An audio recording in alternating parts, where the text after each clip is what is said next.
ॐ श्री परमात्मने नमः। न अयं लोक अस्ति अयज्ञस्य कुतः अन्यः कुरु सततमः। न कभी नहीं, अयम यह, लोकः लोक, अस्ति है, अयज्ञस्य यज्ञ न करने वाले का, कुतः कहाँ है, अन्य अन्य, कुरु सततम, हे कुरुश्रेष्ठ।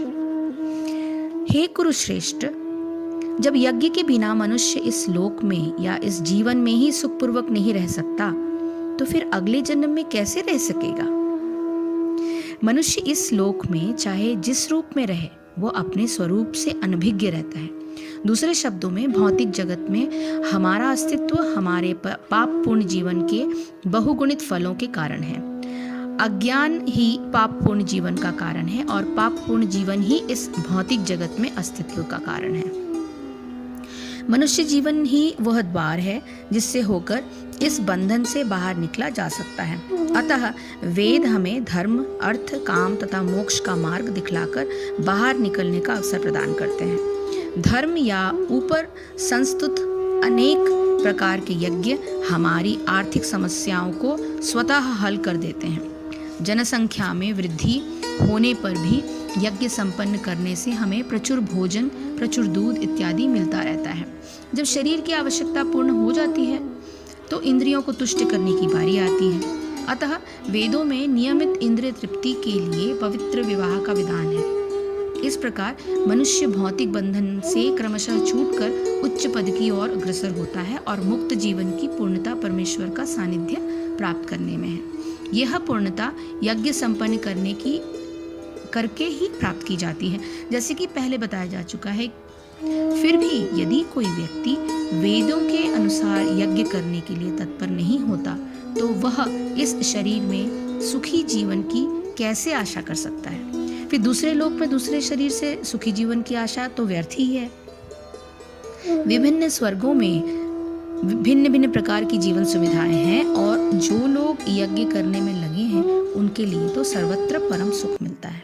किंतु सर्वश्रेष्ठ सुख वो है जिसे मनुष्य कृष्ण भावनामृत के अभ्यास द्वारा वैकुंठ जाकर प्राप्त करता है। अतः कृष्ण भावना भावित जीवन ही इस भौतिक जगत की समस्त समस्याओं का एकमात्र हल है।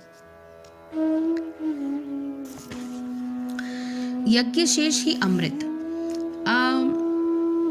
श्लोक संख्या 24 से श्लोक संख्या 30 तक यज्ञों के जो विभिन्न रूप बताए गए हैं, उनका साधन करने से यानी उसको प्रैक्टिस करने से मनुष्य में स्वार्थ भाव और अहंकार के भाव का सर्वथा लोप हो जाता है। फिर उसके शरीर द्वारा जो भी कर्म होते हैं वे धर्म संगत, सामाजिक, न्याय संगत और लोक संग्रह के लिए होते हैं। लोक संग्रह से लोकहित अपने आप होता है, अर्थात यज्ञ के लिए कर्तव्य किए जाने से प्रत्येक व्यक्ति को अपने कर्तव्य पालन करने के लिए आवश्यक सुविधाएं अपने आप प्राप्त होती हैं। लोकहित का तात्पर्य ये नहीं है कि लोगों की कामनाओं की पूर्ति हो। ऐसा करना तो उसे निठल्ला बनाकर उसको पतन के गर्त में ढकेलना ही है। किंतु कर्तव्य पालन में सुविधा प्राप्त होने पर मनुष्य उत्साहपूर्वक निष्काम भाव से संपन्न होकर समता का अनुभव कर लेता है। यही उसका यज्ञ शिष्ट अमृत का अनुभव कर लेना है। यदि व्यापक दृष्टि से देखें तो साधारण जीवन के छोटे से छोटे कर्म भी यज्ञ रूप हो सकते हैं। उदाहरणार्थ, यदि कोई छात्र अपने को शारीरिक और मानसिक दृष्टि से पुष्ट करके योग्यता अर्जित कर लेता है, तो वह अपने परिवार के लिए, सभी व्यक्तियों के लिए प्रशंसनीय और उपयोगी हो जाता है। किंतु यदि वो स्वार्थवश अपने शरीर को ही विभिन्न प्रकार की सुविधा देने में लगा रहे, तो धीरे धीरे परिवार में ही अन्य व्यक्तियों से उसका संघर्ष हो जाएगा। इसी प्रकार सभी व्यवहारों में स्वार्थवश अन्य लोगों के कर्तव्य पालन में बाधा पहुंचाने से समाज में पारस्परिक संघर्ष बढ़ जाता है और लोगों के मन में पारस्परिक कलह से आक्रांत हो जाता है। इसलिए इस श्लोक में कहा गया है कि जो लोग यज्ञ नहीं करते उनके लिए यह संसार भी सुखदायक नहीं होता।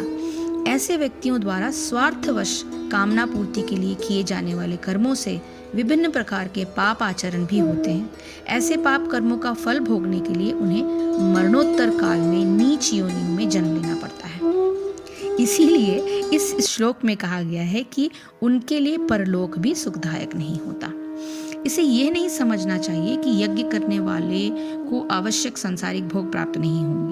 यज्ञ की भांति कर्तव्य कर्मों का संपादन करने से उसके योगक्षेम को पूरा करने के लिए भगवत कृपा स्वयं क्रियाशील हो जाती है, जिसका आश्वासन अध्याय 9 के श्लोक संख्या 22 में भगवान ने स्वयं दिया है। तो इस प्रकार भगवान ने विस्तार पूर्वक कर्म तत्व का वर्णन करते हुए सारे कर्मों को यज्ञ के लिए ही किए जाने का निर्देश किया है।